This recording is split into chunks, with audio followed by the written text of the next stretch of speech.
Party's over. Not good. No sweat. Thanks to Skylanders Spyro's Adventure receiving generally favorable reviews and performing well above Activision's expectations, a sequel was inevitable. On October 21st, 2012 in North America, or November 18th for the Wii U version, said sequel came in the form of Skylanders Giants, my introduction to the series, and the one tied for my favorite entry. I consider this game to be my Mario 64 or Ocarina of Time, simply because I have spent so much time playing this game that I have subconsciously memorized the level layouts and the locations of a majority of the game's collectibles and secrets. There are a few other games from my childhood that I have played more obsessively than this one. Because of this, I hold Skylanders Giants in fairly high regards. However, does this mean that Skylanders Giants is actually a good game? Or has my perception of the game been warped by rose-colored glasses? Hello everybody, Richard Roque here, and today we're going to be taking a look at Skylanders Giants to determine whether or not it is a good video game, and if it is a good sequel to Spyro's Adventure. Before we get started, I would like to make it known that this video builds upon information presented in my Spyro's Adventure video. While it may not be necessary for you to watch that video before this one, it is recommended, so that you may receive the full Richard Roque experience. Without further ado, let's get right into this.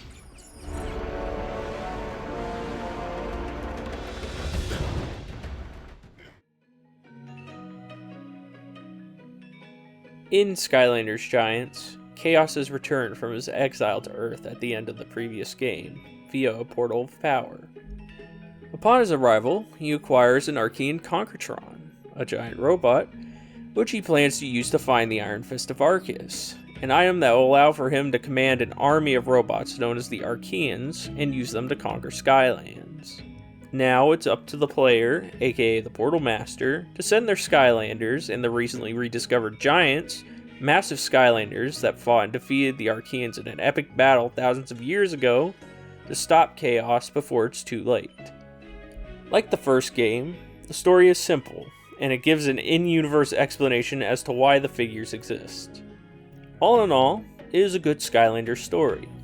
Something that I like about the story in this game is that it builds on lore that was presented in the previous entry, with the Giants themselves being referenced in a story scroll found in Spyro's Adventure, and the Archeans being featured in the campaign and even represented by the Skylanders Chop Chop and Drill Sergeant.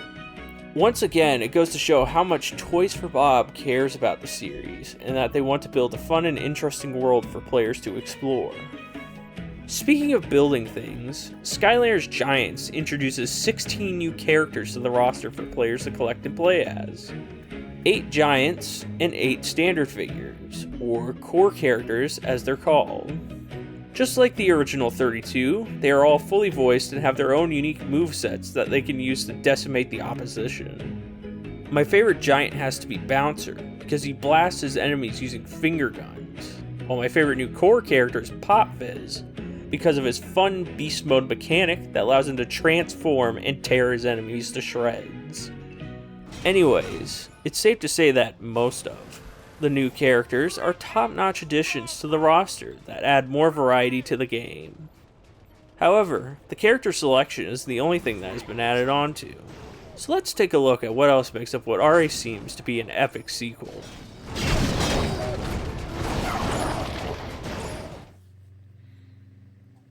The basic gameplay of plopping a figure on the portal so that you can hoard collectibles, bash enemies, and solve puzzles in a campaign with a chapter-based structure remains the same here as it was in Spyro's Adventure. This is good, as Toys for Bob established a simple yet entertaining gameplay loop in the first game that is present here. However, the changes to this formula may not be immediately obvious, but become apparent upon closer inspection. For example, the story of Skylanders Giants plays out over a 16-chapter campaign, which is 6 fewer than the first game's story. While this seems like a bit of a downgrade at first, this decision allows for longer and more varied levels, ultimately creating a much more engaging and enjoyable story mode than the original. Within these chapters, players can find all the usual suspects in terms of collectibles, such as soul gems, which unlock powerful upgrades for purchase, hats that can be used to personalize your Skylanders, and chests containing valuable treasures that can be used to purchase upgrades for Skylanders from Persephone, and additional items and unlockables from Auric shops, which are found scattered throughout the game world. While everything may seem familiar at first, several of the collectibles from the first century have been tweaked. For example, story scrolls will now hint at how to find some of the more hidden collectibles in the game, on top of dropping some tasty lore concerning the world of Skylands.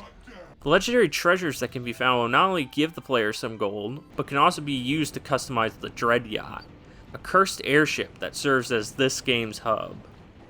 Like Spyro's Adventure, characters that players meet will join their crew, unlocking new areas and activities in the hub as they do. Something neat that is new and exclusive to this game is that the hub will change in appearance depending on where the player is in the story, such as the ship getting covered in snow when approaching Glacier Gully, or being decorated with flags after clearing Trollholm security. I really like these tweaks to the collectibles and the hub, as they do a great deal to make the world of Skylands feel much more connected than in the original game. Besides the old favorites, we also have some new collectibles that can be found in the game's chapters.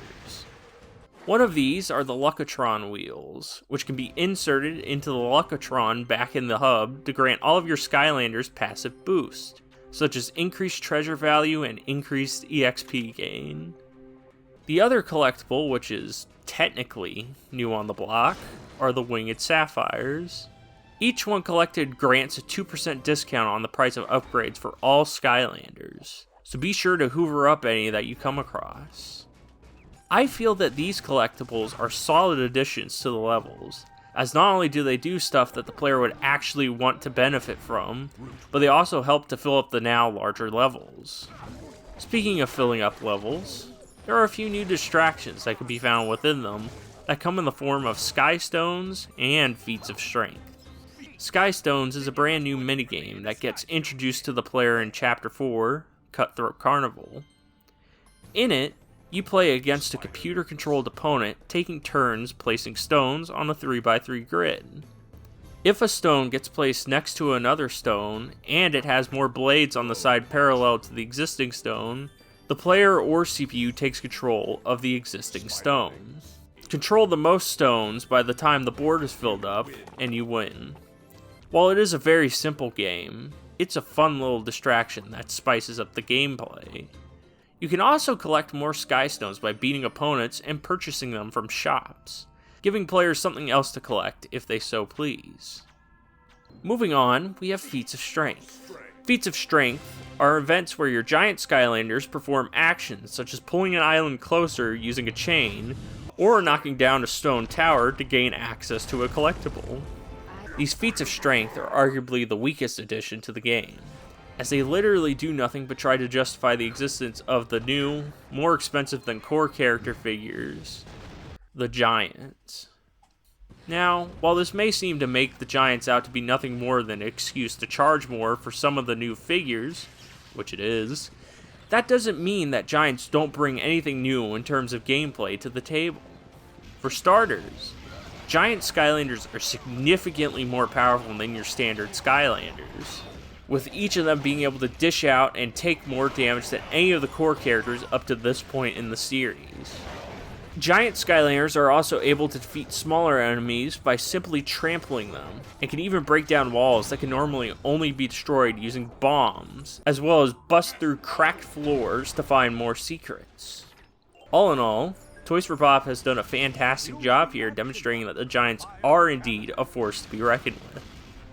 Some other fun additions that I want to mention, but have no idea how else to incorporate them into the script, include arena challenges, where players have to defeat 3 waves of enemies under special conditions, 16 new heroic challenges, and additional PvP arenas, as well as a brand new game mode called Ring Out, which turns the game into a 3D version of Super Smash Bros.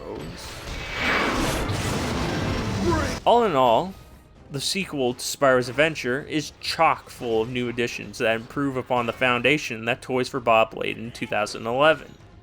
However, This doesn't make Skylanders Giants a flawless sequel.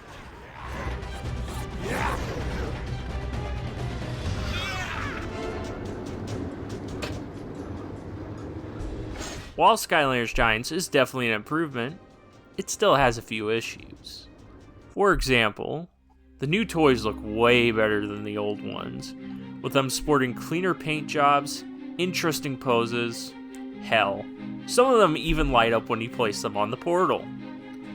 While this is cool and all, the new and improved figures do introduce a bit of a worrying trend of trying to get players to cough up more cash. You see, Giants aren't the only new kind of figure introduced with this game. Alongside them, we also got lightcores, which are light-up versions of core characters, more special variants of characters, and, most importantly of all, the Series 2 figure. Series 2 figures are re-releases of old figures sporting new poses. While this is good, as it gives players more of an opportunity to own the characters that they want, you can kinda tell that they were created with the main purpose of selling people the same character twice. This is because all Series 2 characters have a brand new upgrade known as a WoW POW attack, essentially a second Soul Gem upgrade, and the ability to switch upgrade paths without having to reset the figure. Thankfully, the original versions of the Series 2 characters, commonly referred to as Series 1 figures, alongside all the other toys released for Spyro's Adventure, are compatible with Giants. Backwards compatibility with figures introduced in previous games is thankfully present in all future entries of the series. Granted, this didn't stop the developers from implementing other methods to get you to repurchase characters, such as locking heroic challenges for pre-existing characters behind their Series 2 counterparts, and tying 100% completion to the collection of figures made specifically for Giants. Alongside the continuing, albeit somewhat necessary, presence of nudges to spend more money to buy more figures, it still is a rather basic game that features a lot of the same, if not similar features found in its predecessor. To put into perspective how similar the content in Giants is to Spyro's Adventure, literally all the PvP arenas and adventure pack levels have been ported over and remain mostly unchanged from their original incarnations. So, while this game is far from bad, if you didn't like the first game, you're probably not going to enjoy this one either.